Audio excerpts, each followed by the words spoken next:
rakkoo ijoollee keenya dubara rakkoo nuti qabnu rakkoon keenya guddannaa ama jaalanne tokko jireenya keenya guutuu akka waa inni rabbiin ta'e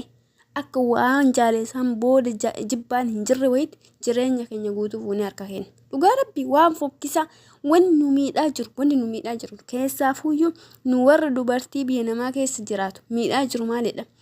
jireenyuma keenya dhuunfaa kana fuunee jechuudha nama biraa harka keenya inni nuuf haa jiraatuuf akka inni fedhe sanirra jiraachuudhaaf akka inni barbaade sanirra jiraachuudhaaf waa inni nurra barbaade san dirqama argamsiisuudhaaf jireenya keenya fuunee harka keenya inni maala waan ta'eef jireenya keenya fuutee harka isaa keetta inni rabbi jireenya harka qabu rabbiin kasi uumeedhaaf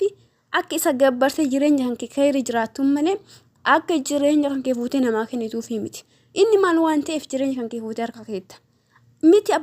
miti kan jaalalli jedhanii wal jala deeman kanaaf miti abbaa manaa kan ilma irraa dhalte akkam jireenya kan kee fuutee harka keetta dhibbatti maal waan ta'eef baay'ee ati inni jireenya kan kee fuutee harka keette jireenya kee eenyu siif jiraata ati yoom jiraata jireenya keetiidhaaf yoom murteeffatta ati akka namaatitti lakka ijoollee keenya shamarranii akkanatti miidhamina dhugaa rabbi waan fokkisa ammoo waan irraa nama ajaa'ibu jechuudha. Gaafa wajjin jaalala wajjin jiraatanii gaafa addaan bahan ammoo akka abbaa manaatiif haadha manaati addaan bahan maal jechuudha isaan waliif fuune isaan nikaa halaalaati wajjin jiraataa hin jirani atuyyuu nikaa halaalaatiin gurbaa tokko yookiin tokko wajjin jiraataa hin jirtu gaafa badiin duuba dalagamu san dhiistee har'a gaafa adda maaltu beeka rabbiin keeyirooyitii fi addasi baase dhugaa rabbi haraam ati daladdu haraam an dalagu san diddaafuu rabbi irraa na billisa na godhuudhaafuyyuu rabbi waan san naa dhiisuudhaafuyyuu takkaayyuu irra na darbuudhaaf nama san eddan na baasita dhugaa rabbi jireenya haraama wajjin dhaqaa baanii obboleettii keenya dhiiga kuna miidiyaa rabboottu argitan abbaa mana khayriyaa jechuun biyya galtee rabbi irraaf mana taasisaa godhi jireenya isitti bal'isu waan hundarrattuyyuu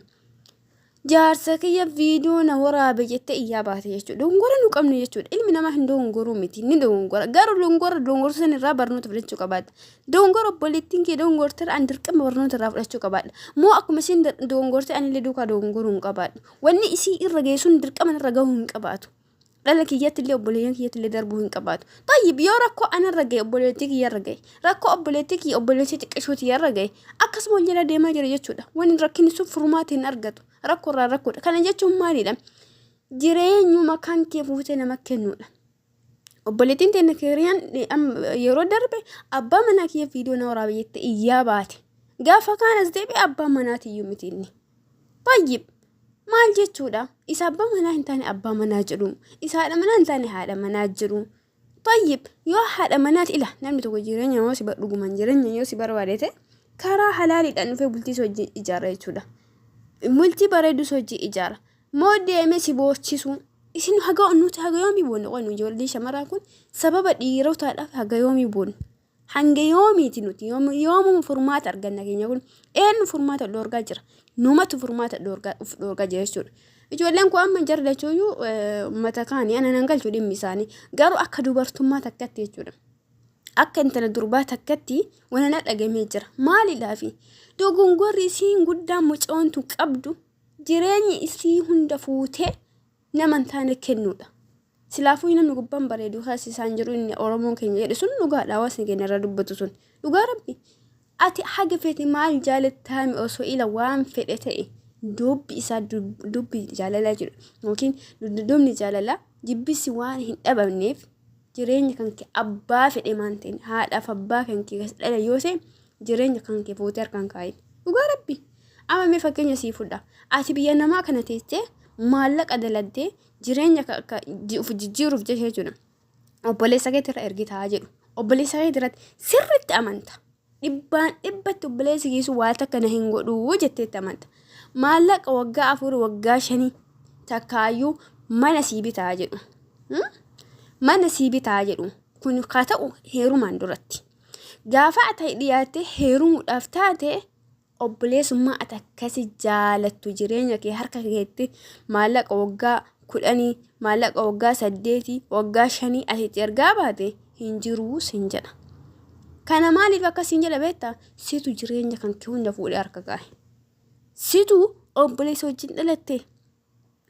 wajjin dhalatte kaayis jireenya kan kee dhibbaan dhibbatti ati naa jiraadhu ani akkati na goote ta'a Keessaafuu namni yeroo amma maallaqa nama kenne jechuudha. Dafqaan kee namatti kenne ati akka feete ta'e ani siif ajajamaadha jechuudha malee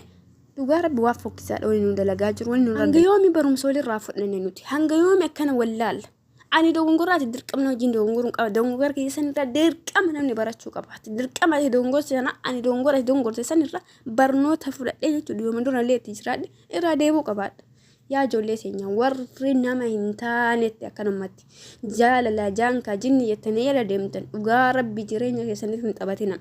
Jireenya keessanitti hin taphatina. Wanni jaalala maalii jedhamu bultii alatti inuma hin jirre. Wallaahi inuma hin jirre taleettuma. Ittuma qamsina jibbina jaaladhu. Kun haqiiqa lafa jirtu. Kanaaf rabbi isin haalaafi hunda keessanuyyuu ulfaata dhagaru. Gurbaa boru deemee intala abbaa feetee fuudhuu danda'u haadhaati jireenya harka keettee wanna ta'e wajjin mataa dhukkubuuf hin jiru kana beeki. Kanaaf rabbi isin haa teessu nagatti.